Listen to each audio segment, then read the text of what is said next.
Mr. Barley, how are you? Good, Michael. How are you? Good, thank you.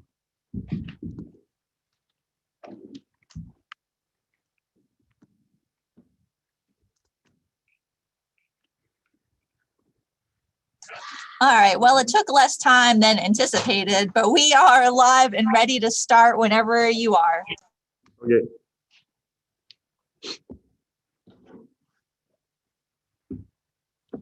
Well, we can, if we start a minute early with the pledge and stuff, we'll be okay with that. Good evening. Welcome to the March 8th, 2021 Henrietta Town Board Workshop meeting. Please call the meeting to order. Excuse me, please call the roll. Oh, long week. The meeting is to order. Councilmember Barley, Here. Councilmember Stafford, Councilmember Safranek, Here. Councilmember Bolsner, Here. Supervisor Schultz. Here. We'll begin with the Pledge of Allegiance. Pledge allegiance to the flag of the United States of America and to the republic for which it stands, one nation, under all, indivisible, with liberty and justice for all. That's it. It says. I know. Can you tell I was up late last night working on resolutions? We got an email at like 2:30 in the morning. I know. Like, whoa. I think that's the first time I've gotten the words on. Yeah. Okay. Well, we had a little bit of relief for our special use permits. One of them was withdrawn because they don't have the stuff ready. So that's application 14, Rock Beach Aquatics. But the other 5 are still on, or other 6, excuse me, are still on. And then we also still have 5 public hearings. So we're down from 12 public hearings Wednesday to 11. The couple of the bigger ones, we've got for the public hearings, we've got the Lehigh mixed use development. And then for that's at the special use permit. And then for the public hearings, the big one, we're going to be looking at considering a couple things. One is a historic site for the Horizon Group Cobblestone. The owner originally put in the request. Some things have changed slightly. He's not sure he wants to fully go through with it. He's looking into it.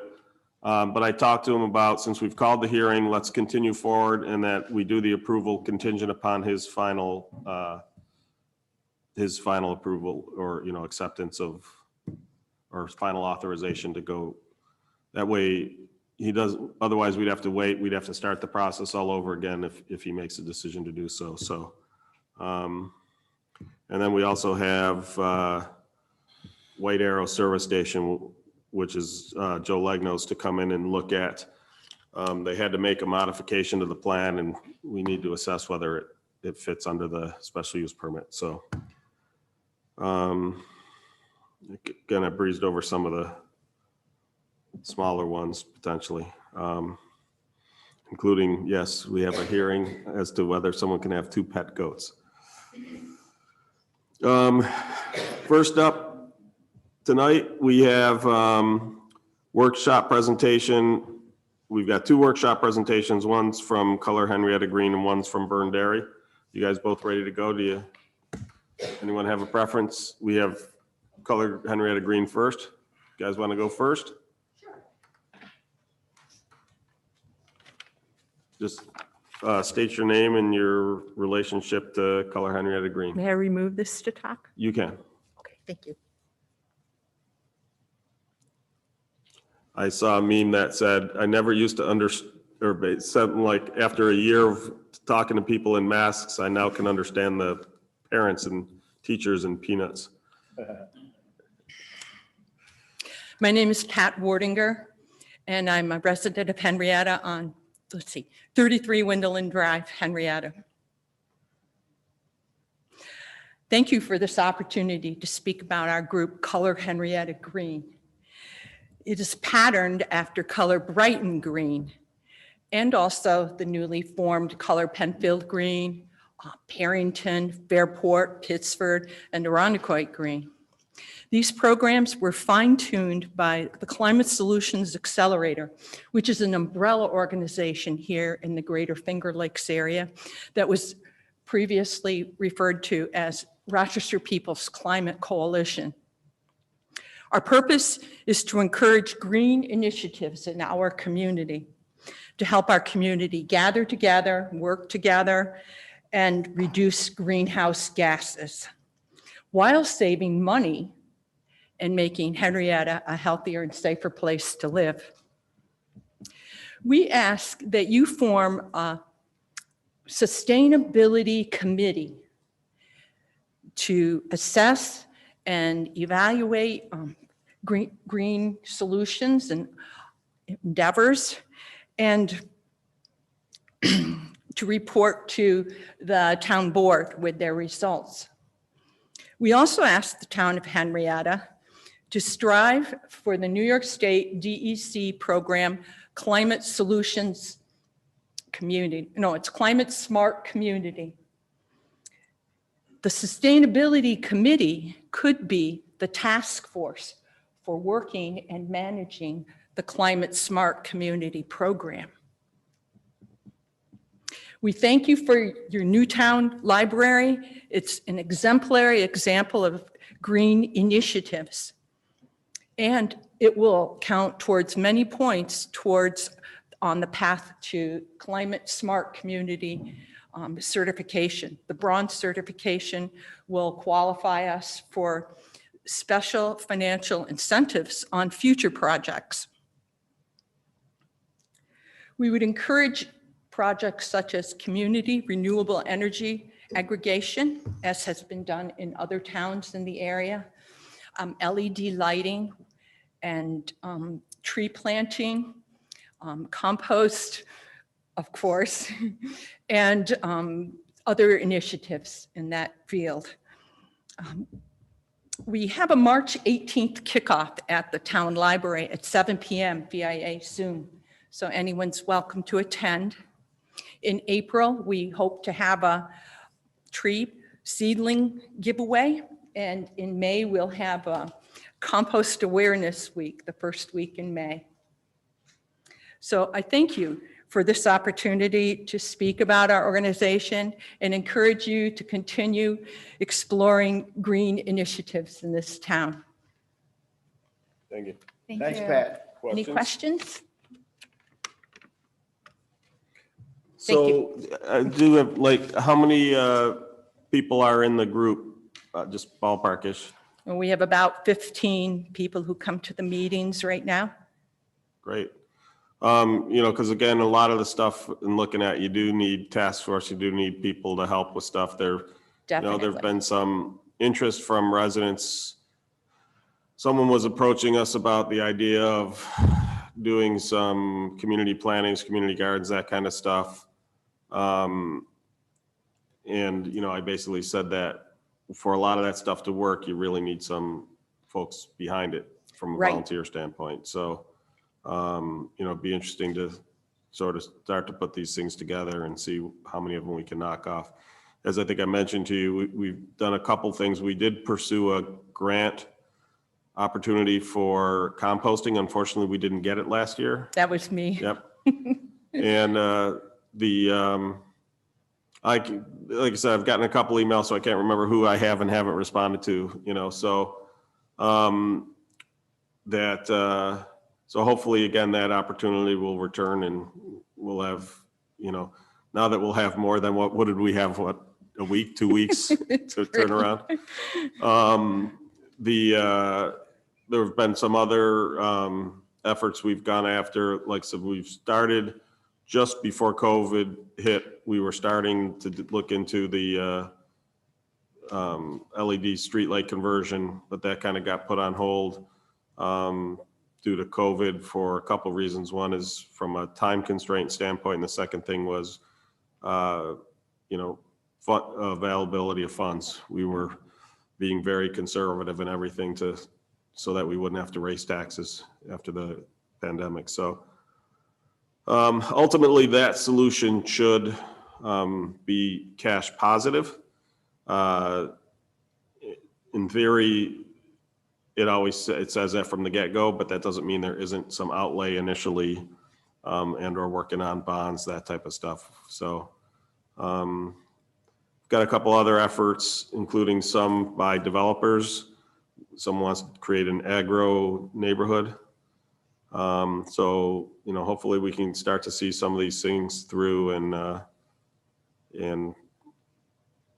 again, having a group of people committed towards those efforts would greatly help. So thank you. Thank you. Sapling giveaway. Mike, is your mic on? Your microphone's not on. Sorry? Oh. A do- seedling giveaway. A seedling, okay, thank you. When was that and where? In April. April, okay, I couldn't write that fast enough. It's town Our hall. kickoff is March 18th, March 18th, thank you. and that's when we hope to gather more people. And you're doing that via Zoom, you said? Yes, from the library at 7. Great. Thank you. And you said that you were involved with the Rochester People's Climate Coalition? Yes, they've renewed themselves, rebranded to be Climate Solutions Accelerator now. Okay, I wasn't actually aware of that change. That's good to know. And is that the one that was doing the community choice aggregation, or is that yet a different group? No, that's a volunteer group of Okay. activists, and community choice aggregation is actually a business. They do encourage that program. Right. 'Cause And, that's another one we're looking at. So, yeah, the Rocktricity, I think, was one of the Rocktricity, ones that spun off of. And then Richard Richardson is a coordinator for another program. Okay, I don't know that one, Richard Richardson. We'd love to help you with research and gathering information in any way we can to make your job easier. That'd be great. Thank you. Great. Thank you Thank very you. much. Thank you. Thank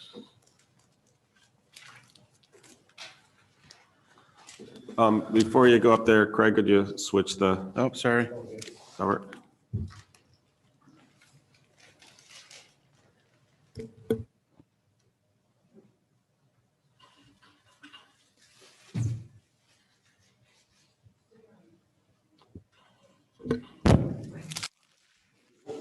Thank you, sir. So next we have a workshop presentation by Burn Dairy. So again, if you could state your name and affiliation. Good afternoon. My name is Christian Bernal, Senior Executive Vice President with Sunburn Sales, Inc. Sunburn Sales, Inc. is better known as the Burn Dairy. We own and operate 61 convenience stores throughout upstate New York. We also have a very large dairy, make our own milk in Syracuse, New York. Thanks for having me in this workshop session. I know this is kind of odd. It was mentioned earlier to have a corporation like me. So I'm in front of you tonight. We're looking at a site that's Zone B1. And one of the uses that's prohibited is gasoline station in there. So that's why I'm here tonight. But it is a prohibited gasoline station, okay? But what I wanted to do is go over real quick this is extremely, conceptual right now at this point. I just wanted you to get some sort of feel what we'd like to do. This is the Growmore Farm site on East Henrietta. Everyone familiar where that is? Can I interrupt a second? The reason I asked him to come in is a lot of us are familiar, so we've had gas stations that have service stations, although those have started to disappear. We have gas stations that have a small convenience store. Those seem to be more proliferate. But what we don't have in town is what I'll call a convenience store or a general store type of thing that has gas pumps, right? Where the primary business is the store and the secondary business is the gas pump. So I wanted him to present to us so we could get a good feel for what that looks like because again, if we're going to be making decisions on, you can look at whether you rezone or whether you change what is and isn't allowed in a commercial B1. Gas stations used to be allowed in commercial B1. Sometime in the mid 2000s, they were 2010-ish area, they were removed. So, okay, sorry. That's okay. Resume. As the supervisor said, we've kind of morphed. The store that I'd be proposing is a 4,232 square foot store, which if you guys have seen the new one we built in Gates and Manitou, in the town of Gates, we built one there. Recently, I built one in the town of Farmington in December, just outside of Victor. We did that one in December. Done one about 12 years ago in the town of Chilai. So we have a more rebuild in Brockport that we've done as well. We don't consider ourselves a convenience store. We're a dairy store, retail store, small grocery store. So what I gave you guys here real quick, just to let you know, is this is a survey real quick. So Mr. Moore owns 4.9 acres right now, and that's currently where the Grow More sits today. Okay. He would subdivide 2 acres right here, the front of it, okay, to burn dairy. He'd leave himself 100 foot of access here, and he'd leave himself access over here as well. So we would take 2 acres, there'd be 2.9 acres left over. I believe he plans on using these buildings in the future. He also, it's similar ownership. Right here to the south is 3 acres that him and his family own as well. Okay, so that's real quick. We're only looking at getting 2 acres of that 4.9. Then we're going to move to the site plan. I'm not going to spend much time on this. Again, 4,232 square foot convenience store with a front porch. If you look in your colored info packet, our stores look as such. They're a farm market type look, which kind of goes what's been here since 1985. It's got a green roof, front porch, kind of a barn style. That's what we propose here. We can dress it up however the town feels, but that would be my first shot at the design of the store. Okay, and that's on page 2 of this info here. We would propose 5 fuel dispensers in the front here, as they're called dive-ins, meaning they're only singles, so that would be able to fuel 10 vehicles at a time. And along the side here, these would be 3 separate diesel pumps. That's for straight trucks, contractors, any person towing yard, town vehicles, or whatnot. This site, again, is very conceptual. This was just me putting a sketch plan for this meeting. Didn't spend much time on it. This one would have 30 parking spaces. There are existing trees, street trees right here that I cannot touch as they're in the right of way. I would landscape this however the town feels necessary. Okay, and if you went through the color brochure here, you can see what's in our stores. If you're not used to them, you can see we sell fruit, bananas. We have 28 to 29 cooler and freezer doors with burned dairy, ice cream, milk. No other convenience store has that. They usually have 10 to 12. Again, we're promoting our product that we make here, locally. If we were required to do a fence, I'm just trying to show you the type of work that we do. It's not your standard. It's a custom cedar fence. We do a dumpster enclosure. Anything that the town, planning board goes through site plan review, of course, if I get to that point. You can see everything we do is going to be, fit in texturally to the neighborhood. We'll do whatever it takes to come to the town. Very interested in this parcel. In regards to lighting, I know that's a concern with the neighbors across the street. We use 100% LED, dark sky friendly compliant lighting, which is the most stringent lighting controlled lighting in the industry. Actually, the town of Charlotte beat me up 10 years ago to start doing that. So if we were to move forward, I'd give you a foot candle, lighting plan. We even go above and beyond where we take aerials, and I have my engineer superimpose the site plan and what the lighting levels would be. Being a state road out there in East Henrietta, there would be no way I'm allowed to have any sort of spill, okay, across the right of way. I'd give you, I'm building one right now in Maiden in Fetzner over the town of Greece. I'm starting Monday, actually, right on the corner there, very tight residential in the area, 0 foot candles for all neighbors. Okay, so we kind of specialize in appeasing the neighbors. And if I can get to that point, we do whatever was asked by the town. Again, in the past, there's been, I believe you have 2 fast tracks. One was built in 2012. Another one was built in 2008. They all are in B1 districts. as well. How that happened, I don't know, but I know they are in a B1 district. Delta Sonic was built in early, whatever, they've expanded. They're in a B1. So it seems there's a lot of gas stations, and we don't call ourselves a gas station, but there's a lot of filling stations in this B1 area already. Again, your zoning, okay, prohibits, okay, the gasoline station itself. Your zoning does permit grocery stores. Okay, so I could come here, of course, and do a Burn Dairy store.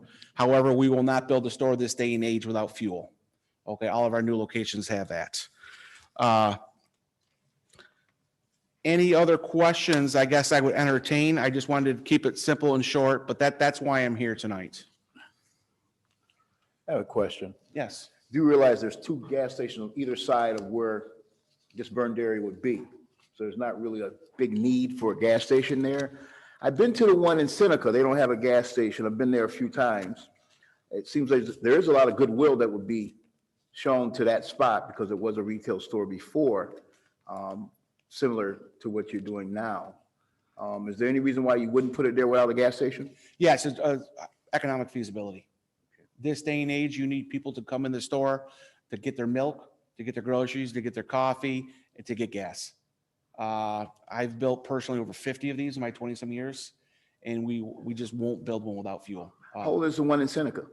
Which one's Seneca? Help me out. Seneca Falls. Oh, my little one? Yeah, yeah. That's old. I've been there Okay. 23 years. All right. We have, I think that'll be 2 of those left out of 61. Okay. It's a dying breed. I've been trying to look for one there. You've seen the one then by the casino? Yep. Right there. I built Yep. that one. Okay. Yeah, they're going away. They just got one approved last week in the city of Elmira. It's a little tiny store like that. We're shutting one down just like that. Okay. And we will build a new one. Seneca Falls, I will get to that eventually, and we can do certain, Right. how many of them, and we don't consider ourselves, you said gas station is the key word. We're much different than a gas station. We have a soft ice cream we sell here. Again, produce, milk, yogurt, all made at our Syracuse plant, from farmers or across the Finger Lakes. No other gas station has that remotely close to what we have. Good, very good question, though. Sorry. Any others? I don't have any other questions. You said 4,200 square feet. What's your average size store? Is that a large one, small one, medium, 4232 is our average. average? So the one I opened in Gates was 4232. The one I'm building on Fetzner and in the town of Greece will be 4232. The one in Tire, all around between that 4,200 and 5,000 square foot range. Okay. Are you going to be open 24 hours? We would propose 24 hours. All new Burn Dairies are open 24 hours. To answer your question, where some of them, so I'm pretty sure Delta Sonic was a pre-existing. Non-conforming, yep. At least 2 of the fast tracks in the commercial B1s were done via use variances.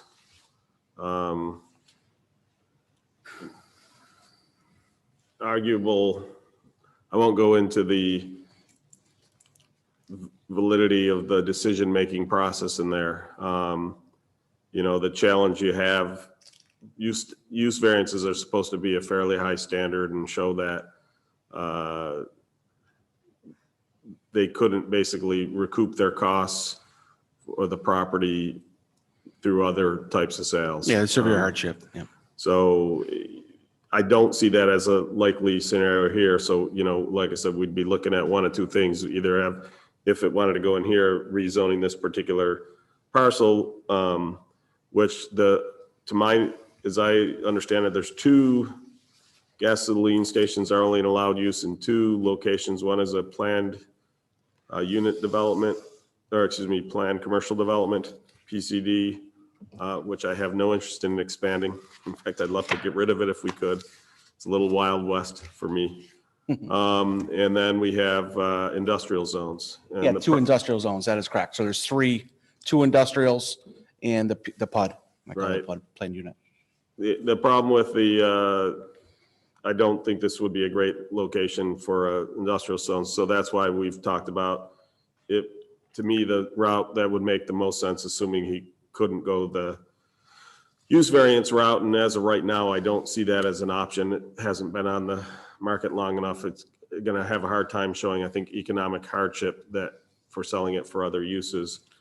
But, you know, we've talked about the possibility of changing what's permitted in the commercial zones, that it would be permitted with a special use permit. Which would be the town board, of course. We could, Right. get into the details at that point Right. with the town board.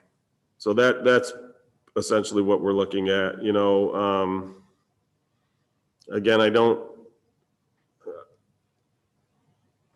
have anything definitive that says why it was removed. I have some people who say it was for political reasons, but I won't repeat those statements because I don't know their validity. But it's just something that, like I said, I want us to look at it, but I wanted us to get a good feel for, again, this is a grocery store with gas pumps as opposed to a gas station with a convenience store. And I It is invite a any different of you use. guys to go over the town of Gates and Manitou on the corner over there. I built that about 4 years ago. Feel free to go over there as well, or call to any town official if you would like from the town of Gates. What I would like to do is at some point go to one of those locations, or, Craig, I don't know if you'd be able to do this. I'd love to talk to the neighbors. If there's ones that are near residents, because there are residents who live across the street from this area. Mhm. I'd like to see how they feel. I know the residents near the one fast track aren't happy. With that said, again, it showed up in the planned commercial district. There's no screening, there's no, they put the dumpster location as about as closest to the houses as you could Yeah, mine would possibly be right get. here. Yeah, yours is as far from the houses as we could possibly get. So again, I look at some of that there's things that could have been done to make that better, but I know that this is a bit different scenario. Part of the other issue there is that went into what had been a previously empty wooded lot. And so then also taking all those trees down, now when people get off the expressway, their lights are coming right at it. So that's part of the problem as well. Noise. Interesting enough, I haven't heard much in terms of complaints from fumes. We had talked about this before, that with the modern pumps that there's fumes tend not to be. It's vapor recovery now with the tanker trucks. It's the good old days of blowing the fumes out. Now it's literally sucked back in the truck with these big nozzles, and Right. the EPA and the DEC's made sure to address all those concerns within the last 10 years. But like I said, I would like to at least talk to, so if you can find us a location that is located next to, somewhere in Monroe County that's located next to a residential area, Manitou and Gates. Manitou and Gates. Yep, it's a newer store. There's actually a senior living next door with probably 100 homes. Perfect. I know the president extremely well. If there's any issues, she'll call me immediately and I'll address them, whether it's a fence that got damaged or whatnot. I Okay. could feel free. I can get you her name if you really want it. That would be great. She's the Because- president of the whole, neighborhood committee right there, Sure. right next door. Because that's certainly something from a Yep. potential impact that we would want to take a look at. So, any other questions? Okay, well, thank you very much for Awesome. Well, coming in. thank you for your This time. was Appreciate it. Very informative and very thank much appreciate it.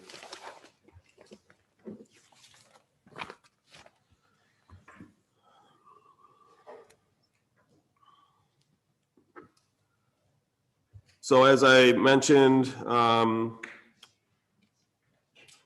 I spoke with the folks from, it doesn't have its new name, White River, Wait, no. White Star? White Arrow. White Arrow. White Arrow Service Station. Basically, the individual involved has some experience. He has two of these. He basically, when he first laid it out, thought he could fit everything inside. When someone with, shall we say, better engineering skills looked at it, they said, no, those aisles will be much too packed. So they wanted to push the cooler out and essentially extend the building. They did so in a manner that moves it straight out the back so that it doesn't widen the building, doesn't change the visual impact from the street. But because one of the things we expressly called out in our special use permit was the fact that it was using the same footprint, I wanted them to come back.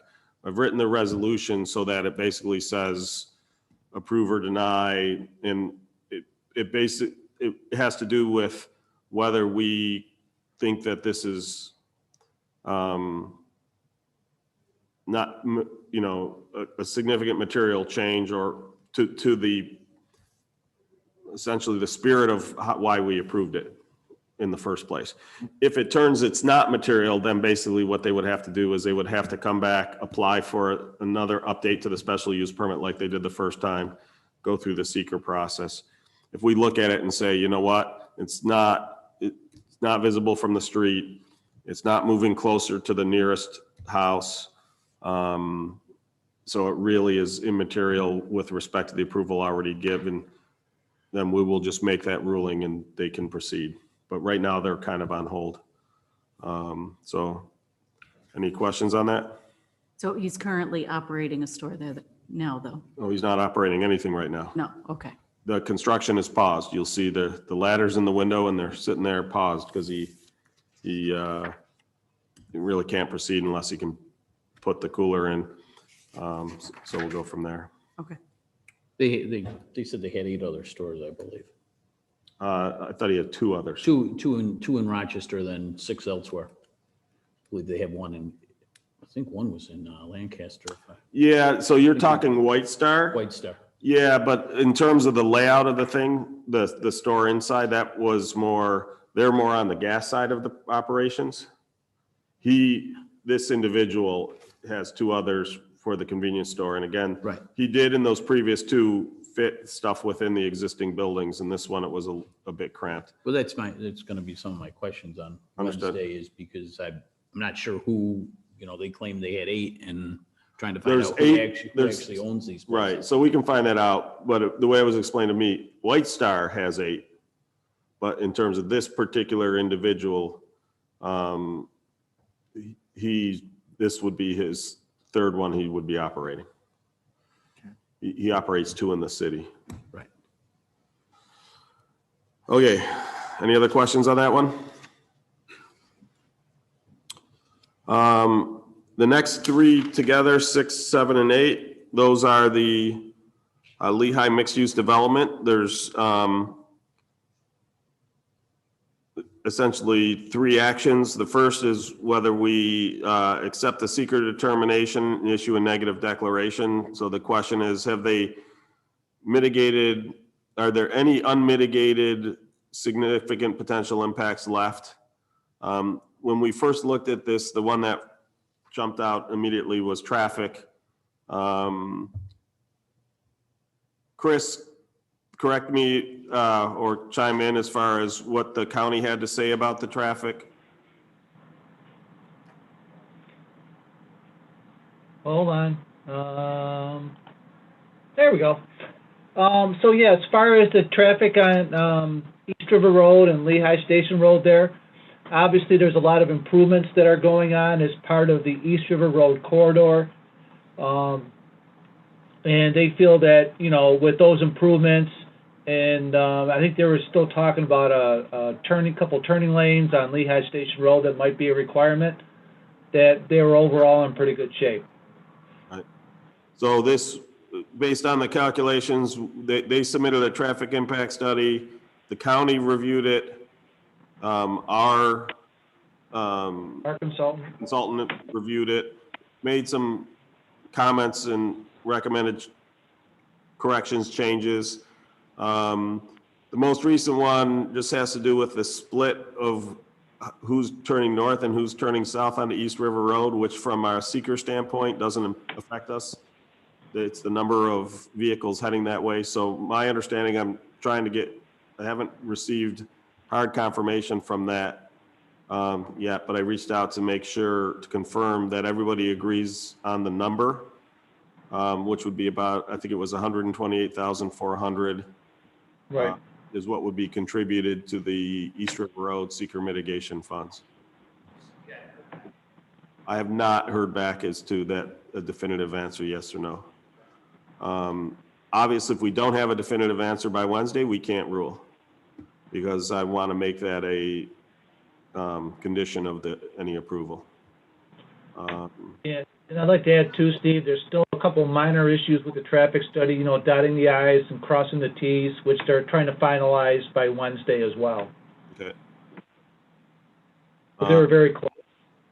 I'll just say, so Jenny, if you're listening, you may want to make these three your last three, because there's a chance if they don't have the stuff cleaned up that we'll have to push it off. Any other questions on that project? My question would be for Mr. Martin, what type of things are they trying to button up? Oh, there's some issues with, like, for example, some of the turning movements. You know, some of the numbers, I think there's some typos in the report that they're trying to correct, or, you know, trying to determine if they need to be corrected, that type of thing. I'll be more than happy to send you a list of items that our consultant came up with. Thank you. But, you know, they were mostly just minor things in general, Rob. So like one of them I noted was they had a particular distribution of when the people get to East River, how many of them turn north and how many of them turn south. And it was different for commercial versus residential. Okay. So like a different percentage of trucks went north than vehicles coming out of the apartments. And our consultant raised some questions as to whether they made sense. Like I said, from a seeker mitigation standpoint, it's the number of vehicles that are put onto the road or cross. Direction doesn't matter. So it doesn't affect our number, but those are kind of things that they want to see cleaned up in the report before we give it its final stamp of approval. Yeah, and I will say that their consultant also addressed some of the issues, which I'll forward to all the town board members so you can get a little better understanding of it. But they are in the midst of addressing everything.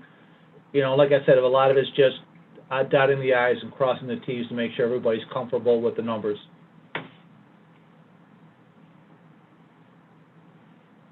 So have we seen this traffic impact study at all yet? Yes. Yeah. If you want, Chris, do you want to send out the latest, greatest version to the board? Yeah, I can do that. I'll send you the memo first, and then I'll follow that with the traffic study. It's a fairly thick document, but if you have any questions, let me know. So if you remember, this started with the special use permit from November of last year. For the multi-family. We sent them back to the drawing board on some stuff.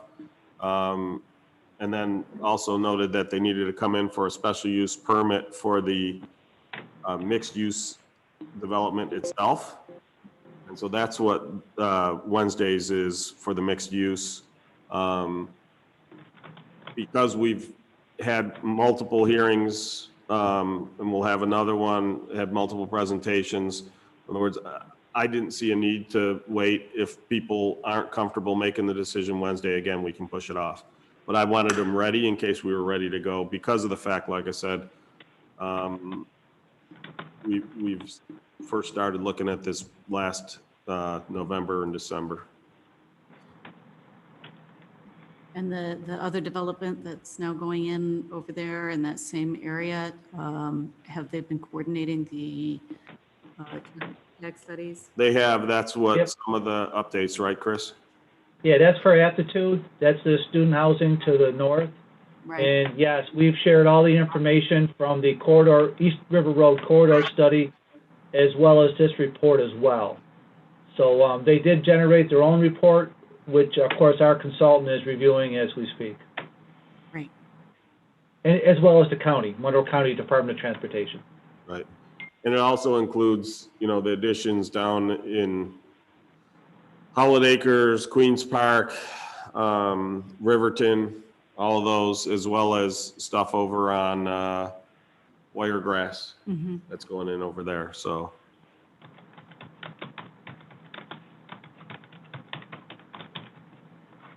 Any other questions? Thank you, Chris. Thank you. Welcome. So for number 9, I want to call a public hearing. There's a couple things on our list for industrial zones for allowed and prohibited uses that I'd like to clean up. One is we allow nurseries, greenhouses, and other things like that, but we don't allow landscaping services to operate in industrial zones, which doesn't make sense to me.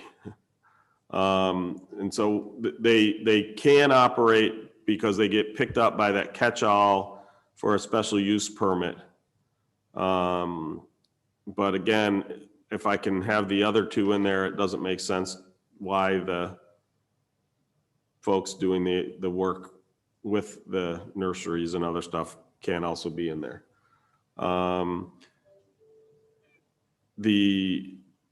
Also, I wanted to clean up, there's some potential for a developer to argue in court that they can put a car dealership anywhere in a industrial zone in town.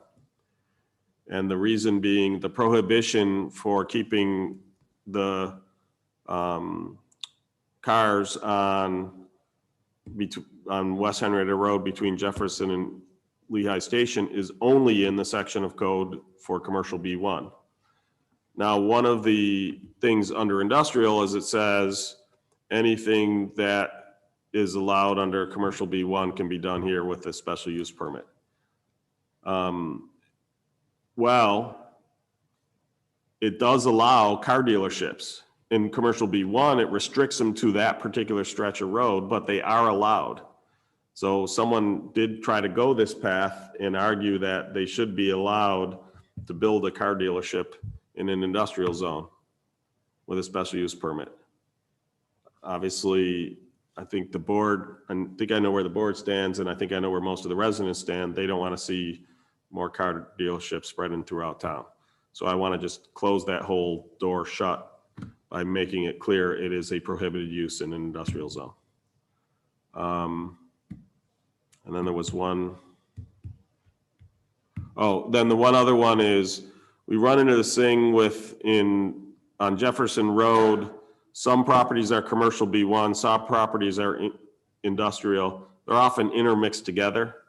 And what happens is, like, if a development spans, we've got a couple developments that span industrial zones, commercial zones, and we don't always catch that if they're inside the industrial zone, they actually have to come in for a special use permit for a commercial use. So to simplify things, and again, I don't see why we would ever turn one down on that stretch of Jefferson Road. This is between West Henrietta Road and Winton Road. And so my thought is, what we basically say is, for commercial use going into an industrial zone, in addition to having to meet the requirements of the commercial zone, you also, right now, according to the code, need an additional special use permit. My suggestion is that we make it, you either need an additional special use permit, or you have to have frontage on Jefferson Road between West Henrietta Road and Winton Road. So this way we don't have to deal with, sometimes as these plazas have come in, they've rezoned them from industrial to commercial.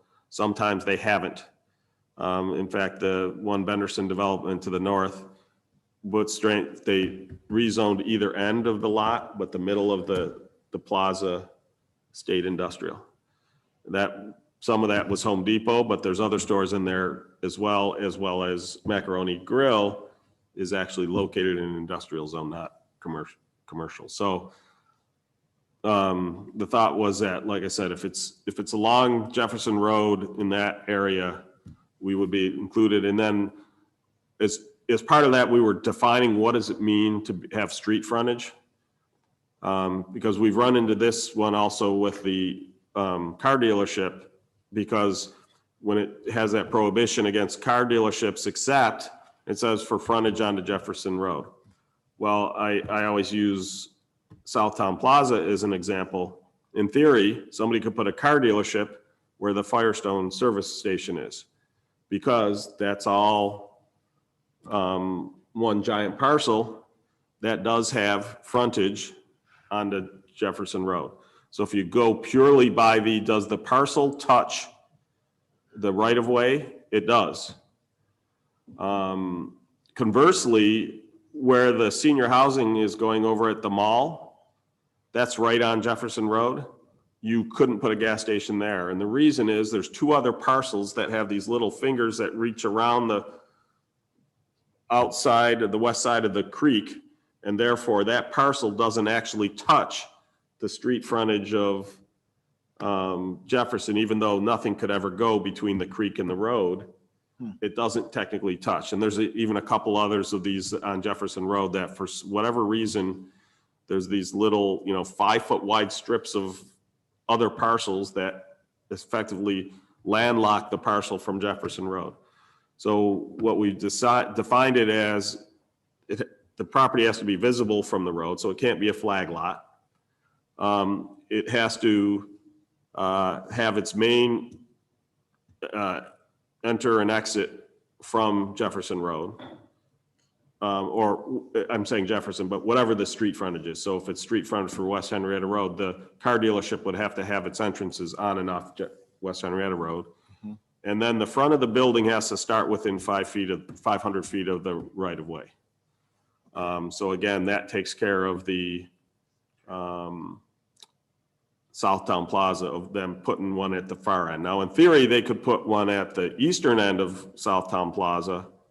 But again, if they really, there's no way you could block that if you'd wanted to, because they could parcel it off and it would meet all the current requirements. And so, and again, I'm not sure that we necessarily do want to block that. I just know people are a little tired of additional car dealerships. But anyway, that's what we're looking at. Okay. Any questions on that? Thoughts? So this is just calling for the public hearing. It has what I wrote up as the code changes that should be attached to your thing, and then Don's going to turn that into a local law that we'll be proposing. So number 10, I already talked about, again, the Horizon Group. Horizon Group's cobblestone house. It'll be contingent upon him doing it. Don, did you determine, does it need the expiration date, so to speak? I wouldn't say it needs it. Sometimes I like just to have. Don, can you turn on your microphone?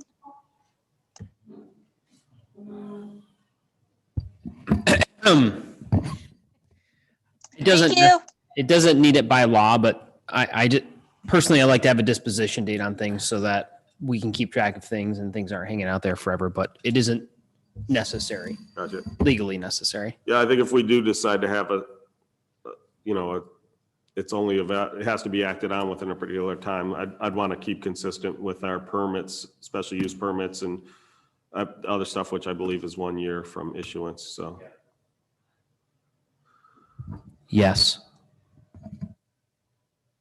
So we did get bids. Chris, I saw the numbers. I didn't know how they related to expectations. High, low, right about where we expected them?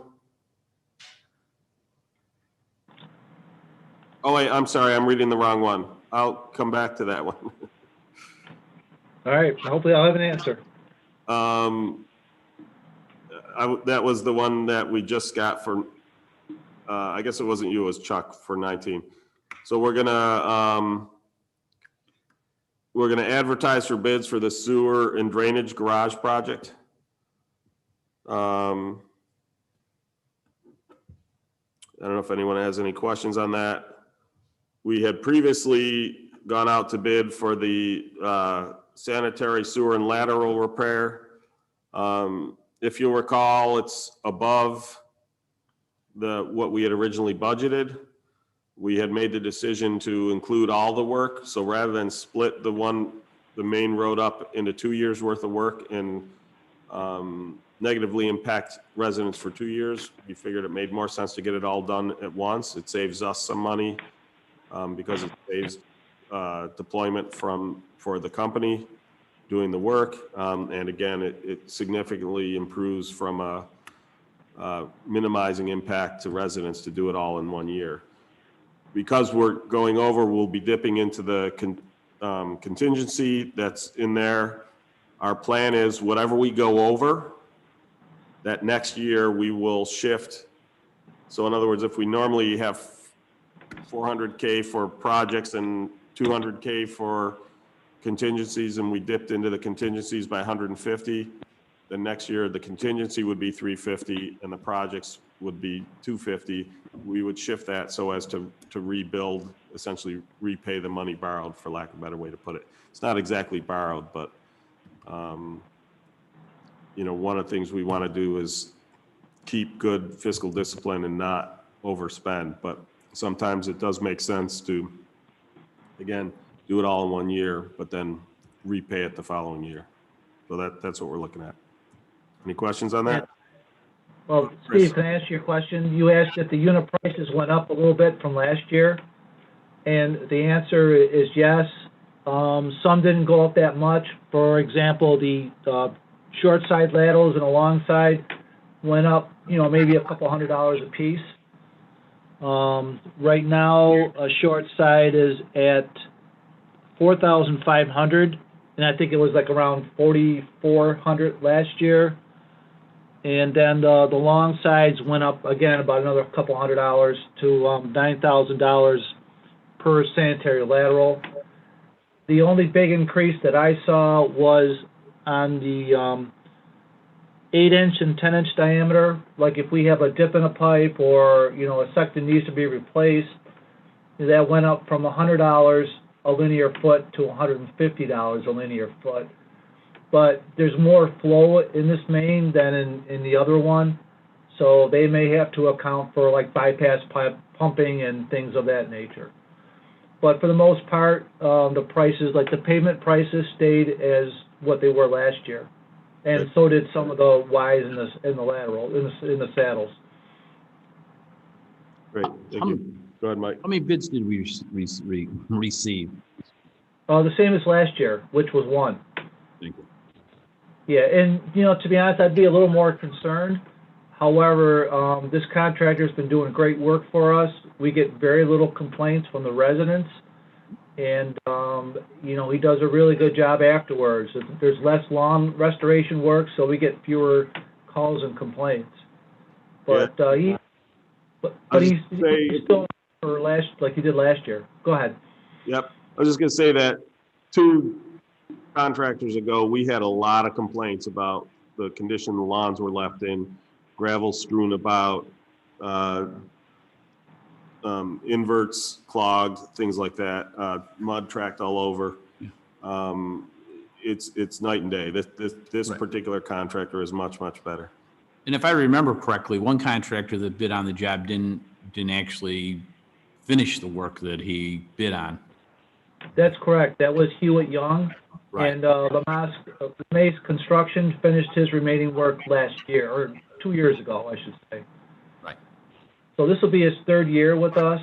And again, he's just done a phenomenal job. So, and his prices have still held pretty low.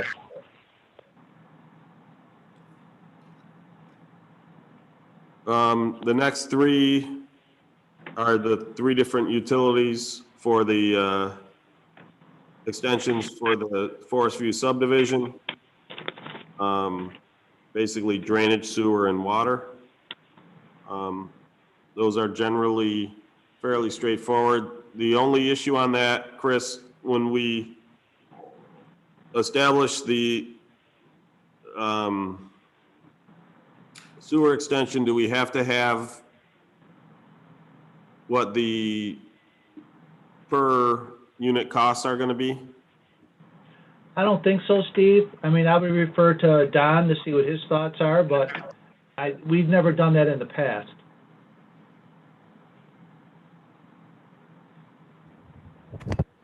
I'd have to look at that, but the map plan report is supposed to have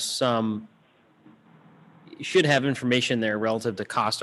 The developers building this, right? Yeah, the developers installed it. That's correct. The issue is they're connecting into a pump station that was paid for is by bond, and there's a bunch of houses that are paying that back. I want to distribute, it doesn't seem fair to me that these individuals get to use that pump station for free. Yeah. My thought is I want to take the pump station costs and divide it out across all the houses that are feeding into that pump station. Whereas the sewer mains that they put in the adjoining property, those will stay just with those houses. So one of the issues is we're going through, how do we handle that? It's the former sewer extension 170. Do we break that into two, one for just the sewer mains and another one for the pump station that covers all the properties that cover that? In terms of this particular extension, we might be able to do that with this 223, because to my knowledge, there's no other costs to this extension. Is that correct, Chris? Yes, that is correct. So my thought is, do we use 223 to potentially cover all the homes that are covered by the pump station, in which case we'll want to modify that one. So I was hoping to have that done before we got here with all the other stuff coming through. I wasn't able to get to that. So it's distinctly possible 15 may need to wait. But that's something I want to talk to you about, Don, does that make the most sense, is to leave 170 where it is, but it will reduce it such that it's only covering the charges for the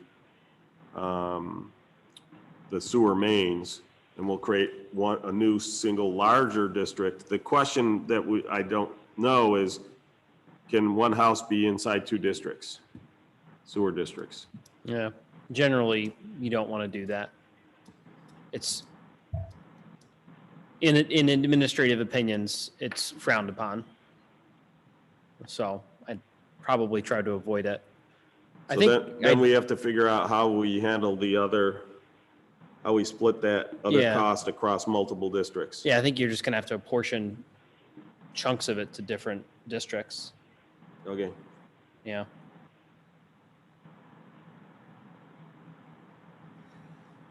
Okay.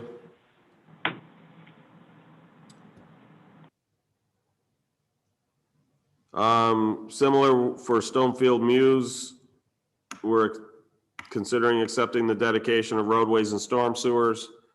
They had some stuff to clean up. As we remember, this past year, they did finally top the road properly. They did have to dig out the pond to get to the stormwater retention pond to get to the volumes necessary, because silt had come in from construction that had kind of taken away some of the volume. So that should be ready to go. For this subdivision, are there any plans to develop that last lot that's still there? They do, there is.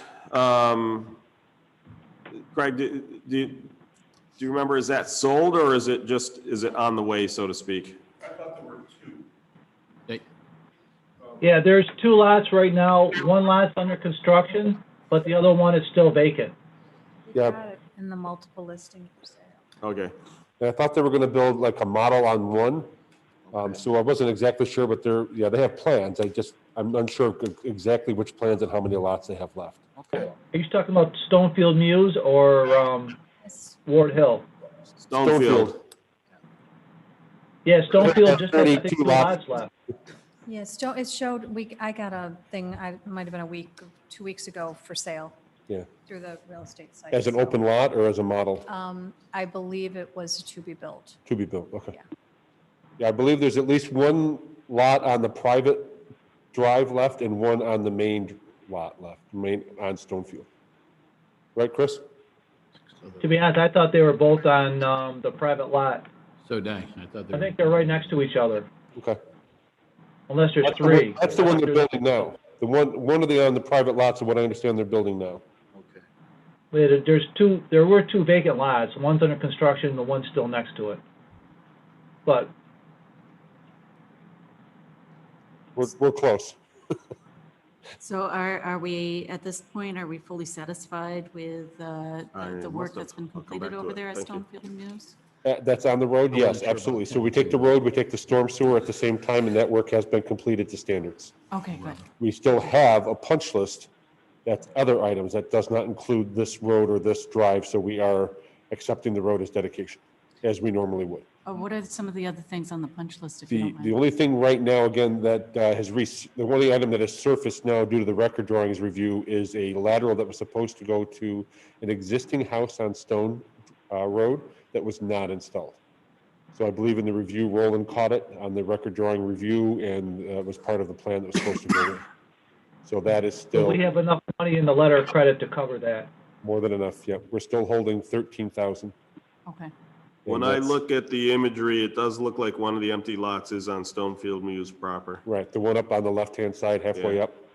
Yeah, that's one I believe that's still open, and one on the private drive that's still open, but that's recollection.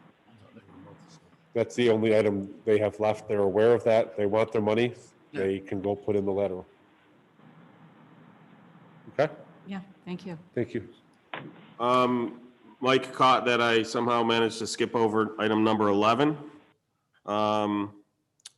That's the real property valuation services. So basically, we're undertaking an effort to reassess all of the commercial properties in town, as well as to over a 3-year, so that would be predominantly in 2022. And then over the next 3 years, do about a third of all the other properties a year, including building land tables for both residential and commercial, to get them all, basically to make sure everything is being done equitably. And we had to do that, get a third party to do those. We do for the commercial because we don't have anybody right now on staff who is a commercial appraisal. Right, okay, that's what I thought I remembered. Yep, so it'll be, you're much less likely to end up in court over the ruling, and/or if you get there, you are more likely to win with an outside independent third party doing it all, as I understand it. I will note that we do have a couple minor changes that they are adjusting.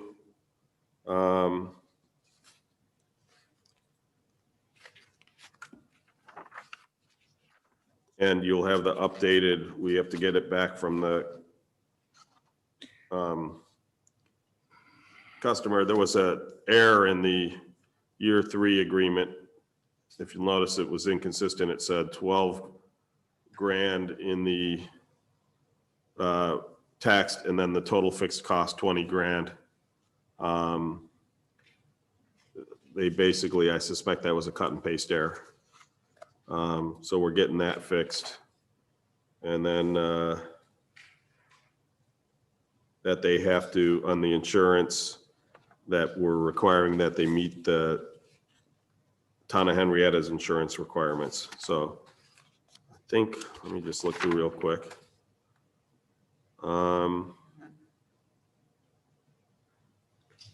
Sure, Linda, go ahead. Last year, we approved this project for a total of $25,000 through AVS, which was a corporation that had been working on the town of Henrietta and numerous other towns in Monroe County. In November or December of last year, the gentleman, he was a sole proprietor, the gentleman who did this and worked closely with New York State, passed away. And in doing so, we had to go out to bid to try to get some other corporation, organization, or whatever to to do the same work. The first quote that we got came in 2x, the one that you're looking at right now, and the third company will not bid on it. So we did try to get other prices. It is substantially more than what we're used to paying, but that gentleman is no longer with us. Yeah, he used to give phenomenal rates to all the towns in the county, so there's going to be a lot of towns crying when they have to go out and do this same work.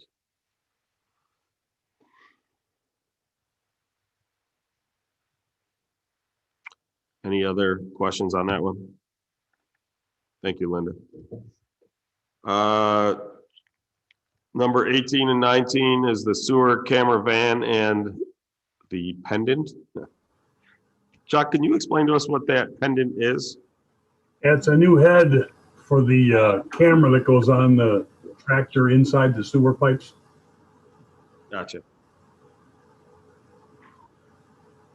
So we did get the, basically we had to go out to bid for the vans because the purchase vehicle that we were looking to use previously was not, we were not able to piggyback on that one. One of the things to note to Linda and Chuck, make sure whatever contract we have with this person has the language in there for piggybacking so that other municipalities, through the Monroe County Supervisors Associations, I'm trying to encourage the other towns to do this as well so that, you know, if somebody else has just gone out for bid, you don't have to go through the same efforts. You can, but you don't have to. So the other thing it might give too is, you know, the potential for them to do it more than just the one work off of that might, you know, hopefully make people a little more hungry from a cost competitive standpoint going forward as we start to see this. But any other questions on that one? Yeah, just one. I noticed that there was some training they talked about. Do our employees have to go through substantial training for this new equipment, Chuck? It's just going to be the update to the software for the new pendant, that's all. Nothing that we haven't done in the past. We do an update every year or so, 2 years. Okay. All right, thank you. Just curiosity, when we buy a new piece of equipment, who's doing the training? Is it somebody from the manufacturer? Do we pay extra for manufacturer training? Or does somebody in the town do the training? Well, the training is provided by the vendor who supplies us with the equipment. Okay, thank you. There's no additional charge for that, correct? Correct. It's part of the purchase. Right. I never say free because nothing's ever free, but there's no additional charge. No, I know when they put in a printing press, either you can have somebody stay an extra couple of weeks, or you can Or alone, huh? or leave them alone, or you can send them to you can send the pressman to a different place to be trained. Right. So that's why. Yep. No, it is in there. For number 20, basically one of the residents was reading past minutes and noticed we had, when there was some call outs from the audience at a previous meeting, they weren't up at the mic, and the person who was doing the minutes ascribed them to the wrong individual. Not unsurprising when people are just yelling stuff out from the crowd, but the individual in question wanted us to correct it. So that's what that one is. That's an action item. So we will actually act on that right now. So I don't know, did people see what it was? Yes, I did. Okay. Yeah, I don't remember. I don't remember who said it. I know, but if you read it, it does make sense that it would have been Mr. Henkel and not the person who had raised the question. Okay, because I just remember he didn't speak a lot at some of those meetings. Right. And that's why I was surprised to see his name. I thought, sure, it wasn't one of his representatives who said it. I just want to make sure it was we're correct. It was Ron who was saying it. Because I don't remember him speaking. Becky, do you know if we reached out to Ron to see if he had said that? I have not. He did, Ron did speak later in the meeting. Okay, I just didn't recall. Didn't remember. Okay. if that can, Yeah, I do remember, I mean, if you look, they were largely, I won't say one-word answers, but they certainly, I don't remember them as being whole sentences or, super long. They were brief, which again, does correspond to my recollection of what was going on at that meeting. But if you want, we can verify with them, or we can approve it now. It's up to you guys. I'm okay with approving it now. Want to make the motion then? I'd like to make a motion to amend the minutes from the July 6, 2020 town board meeting. Second. Any further discussion? Hearing none, please call the roll. Councilmember Barley, Aye. Councilmember Stafford, because I don't recall, I'll abstain. Councilmember Safranek, Aye. Councilmember Bolsner, Aye. Supervisor Schultz. Aye. Becky, while you're on, you want to talk about your website homepage image competition? Yeah, I mean, it's kind of silly, right? Because there's so few people who know about this right now. But yes, I talked to Steve about possibly updating the photo that we have on the front page of our website. And then he asked that dreaded question, well, what photo would you like to use? And I didn't have a photo that I would like to use. And I spoke to some people here at the town, and we didn't really have anything. And well, I think everybody's got their own ideas of what should be there, right? Like to me, the town of Henrietta is town hall, but we also have a new library building and have a new rec building. And what really should be pictured there, right? Like, how do you choose? What pressure is that? That's crazy. So then I decided to push off deciding and instead propose the idea that we hold some kind of competition. We get the community involved, and we have because we have all people have phones on their phones, cameras on their phones now, and they have all sorts of great photos, and we have all sorts of talented individuals here in Henrietta that might have all sorts of things they might want to feature right on our website. So I proposed that idea, and Steve said that we should form, I wrote it down, a committee of interested staff members. I did receive confirmation today that Adrian is willing to be an interested staff member. So I'm already really excited, because a team up with Adrian is like the best thing to happen to any day. And the folks at the rec center, and we're going to have hopefully a delegate from the rec center to join with me. And I'll probably try to get a few other people. If anyone else is interested in being an interested staff member, obviously just shoot me an email. But we're just shooting at the hip here and seeing how this is going to turn out. Obviously, if we get a lot of submissions, maybe we'll do it more, maybe we'll change it up more frequently. It really kind of depends on what kind of submissions we get going forward, how often we'll change it. But we're just going to see how it goes and see if people get as excited as I hope it turns out to be. Rob, I already submitted your rainbow picture. That was a good one over time. It was. Right place, right time. Becky, when we did the bicentennial, or the not bicentennial thing, a lot of the high school kids and elementary kids actually did artistic drawings. So it might be kind of cool to even bring that to the schools to see if any of the kids are interested in doing anything, because some of the drawings that we got from the kids of the different buildings in the town were really spectacular. Yeah, I bought some of those drawings myself, actually. I completely agree. And I am very much on the same page as you, Lisa. Yeah, I did the same. My office that I haven't seen in a year because of COVID, but my office has a bunch of those up that I framed. So that might be something interesting as well. And I will throw my hat into the ring. I would be willing to help or to be part of that committee as well. I was going to say, this sounds like potentially an interested staff member. Beat me to it, because I was going to say, well, with that comment, I think you sound like but she already stepped up. So Great. So I just wanted I wanted her to bring that up and see who was interested. And I thought it was an interesting idea, especially if someone else is implementing it. Right. Any other questions on that? Thank you, Becky, for your enthusiasm and willingness to lead this charge. Then we have the personnel items, bills payable. I don't know if there's any questions on that.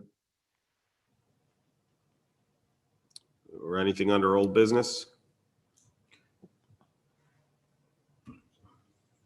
And then can I get a motion to approve the minutes for the February 22nd? Me? I'll make a motion to approve the minutes for February 22nd, February 22nd, 2021 of the preceding town board workshop meeting. Second. Any discussion? Hearing none, please call the roll. Councilmember Barley, Aye. Councilmember Stafford, Aye. Councilmember Safranek, Aye. Councilmember Bolsner, Aye. Supervisor Schultz. Aye. Anything else before we conclude? So Don, correct, we can just adjourn directly. Attorney-client session is not considered to be like executive session where we're still in action, right? So if we're just having attorney-client just to get some update on a couple legal matters in front of the town. Okay, can I get a motion to adjourn? So moves. Second. Hearing no objections, meeting adjourned.